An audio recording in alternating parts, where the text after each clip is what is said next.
Hey guys, it's candle time at Master's Hand, and here we are. We're pouring Hi there. spiced apple cider. Smells That's a beautiful one for fantastic. today.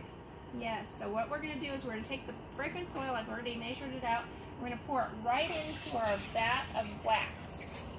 Hot melted wax. A special blend of hot oil wax, I might add. It's a soy paraffin blend. Right. And Now then do I we're get to do my ready. you You do your thing. I'll do my thing. Stand back, everybody. Yeah, I'm doing my thing. And we triple scent our candles. Triple scent.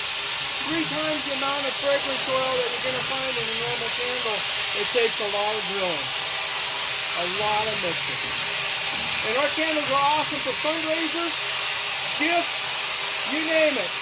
We can do it. We have an awesome fundraising program if you're interested. It's the highest quality candle that you can buy, I'll guarantee you that.